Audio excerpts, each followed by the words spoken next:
Hello everyone, আমি রূপা। কেমন আছো তোমরা সবাই? আশা করি সবাই ভালোই আছো। তো আজকে সন্ধ্যাবেলা খেতে মন চাইলো ছোলার ডাল আর লুচি। তো যেই ভাবনা সেই কাজ, আমি বানিয়ে ফেললাম।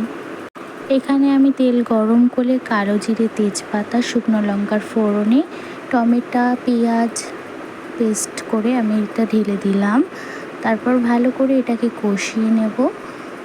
অল্প পরিমাণ যে জলটা সেটা আমি দিয়ে ভালো করে কষিয়ে নিয়ে এখানে দেব লবণ, আদা রসুনের পেস্ট, এখানে দেব অল্প পরিমাণ, খুব বেশি দেব না। তারপর ভালো করে নাড়িয়ে এখানে দেব হলুদ গুঁড়ো। ভালো করে নাড়িয়ে আস্তে আস্তে তেল ছাড়তে শুরু করেছে। তারপর এখানে আমি মরিচের গুঁড়ো দিয়ে দিলাম, এখানে কাশ্মীরি লঙ্কার গুঁড়ো দিলাম, দিয়ে ভালো করে নেড়ে আমি কষিয়ে নেব যাতে এর থেকে হালকা তেল ছাড়ে।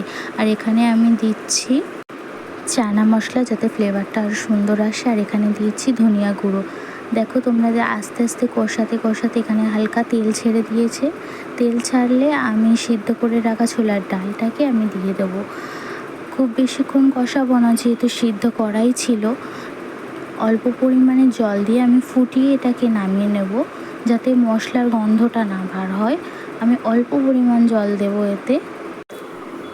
অল্প পরিমাণ জল দিয়ে আমি ধিমে আছি এটাকেও আস্তে আস্তে এটা হতে থাকবে। তারপর এটাকে আমি ভালো করে ফুটিয়ে নেব। ফুটে উঠলে আমি নামিয়ে নেব। এতটাই ঝোল রাখবো না, যেহেতু লুচি দিয়ে খাওয়া হবে। অল্প।